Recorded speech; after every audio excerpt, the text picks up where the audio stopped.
Do you know that you are still struggling with circle geometry problem because you don't fully understand the parts of a circle? Welcome to Post Scholars channel. I hope you are having a great day. If you are preparing for NECO exam, WAEC exam, JAMB exam, or any other college exam, be rest assured that this video is definitely going to be an eye-opener. So please like, share, and subscribe. Now let's dive in. Definitions and parts of a circle, right? This video is very crucial. Now a circle is a two-dimensional shape consisting of all points in a plane that are at constant distance from a fixed point. What does that mean? It simply means that if there are different points, right, on a plane, and the distance between those points and the center is the same, right, the shape formed becomes a circle. What do I mean? This is the center, the distance between the center and this point, the center and this point, the center and this point, the center and this point, the center and this point, right, and many other points, right?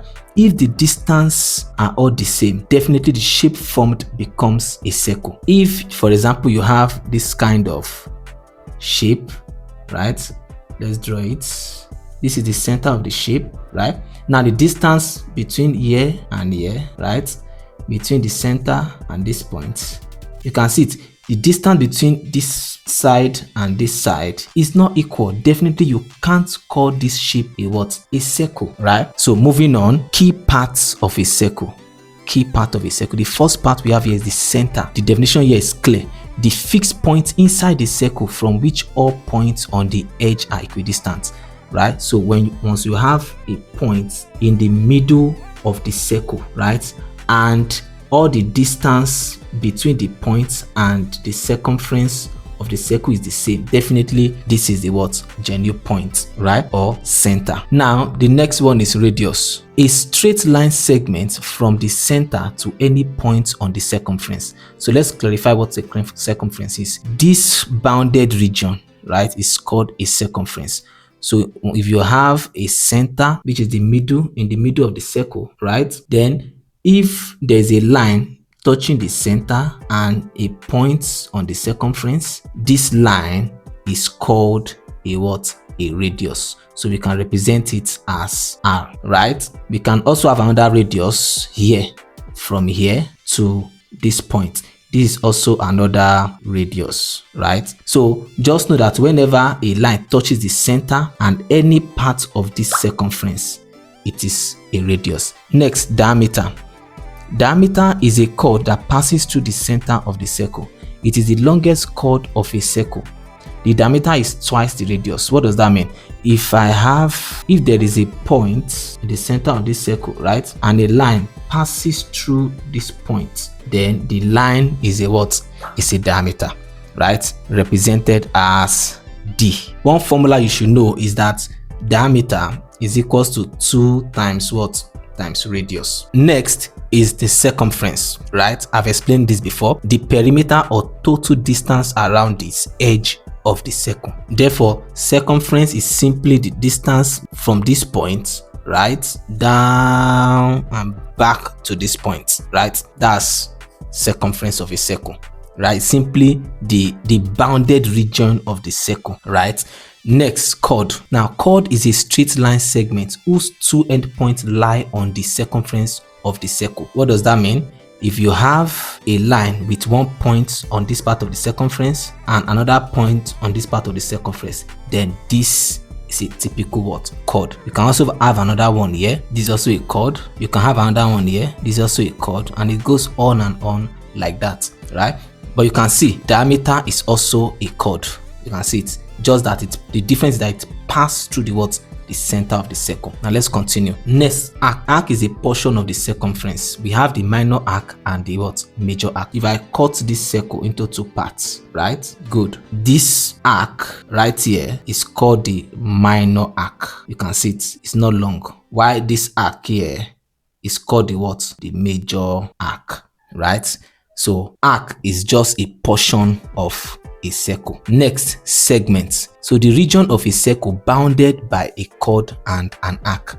We have minor segments and major segments. So let's illustrate that. If I also cut this circle, right, like this is the chord.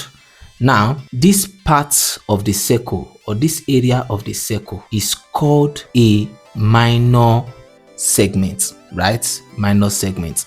While this other part of the circle is called a major segment, right? Good. So that's the difference. Now, next we have sector. So the region of a circle bounded by two radii and the arc between them is called a sector. We have a minor sector and a major sector. Sector typically look like a pizza. I believe you have eaten one before. Good. So let's illustrate it.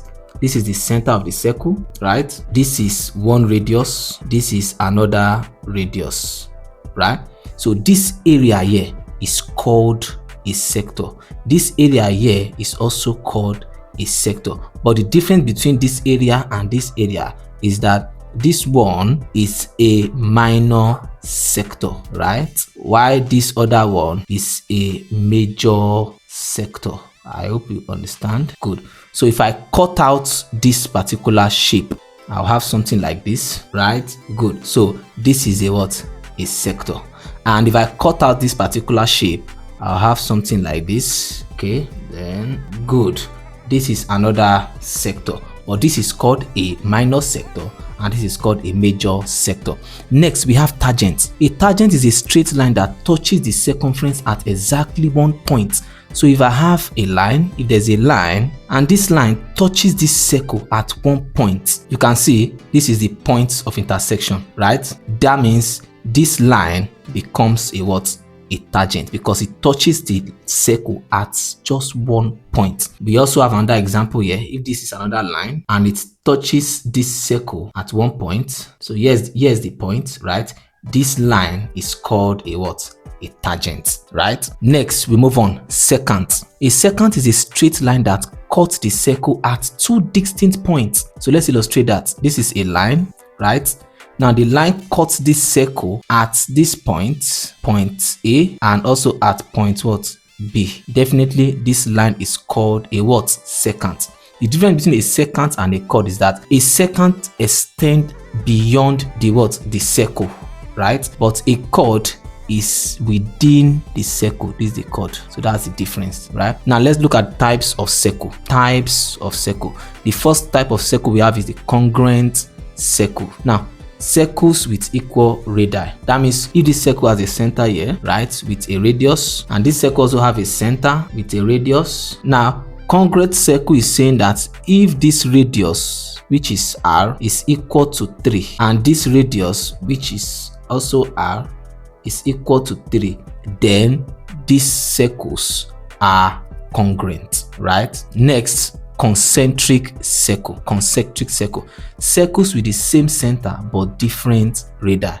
Now here's the center. You can see that the first circle is sharing this center and the second circle is also sharing this center, but the difference is that the first circle radius is what? R, while the second circle radius is a big R. You can see that the radius of the small circle and the radius of the big circle is actually what? Different. So this is a concentric circle. Now, tangent circles. Circles that touch each other at exactly one point. So this is a circle and this is another circle. Let's define the tangency. So when this circle touches this circle at one point, now this is the point of intersection, right? So these circles are what? Are tangents, right? Next, we have another one, right? This circle need to touch this circle also. Now they are touching each other at one point. So this is also a tangent circle. The difference between these two circles is that one, this particular one is externally tangent, right? It's externally tangent,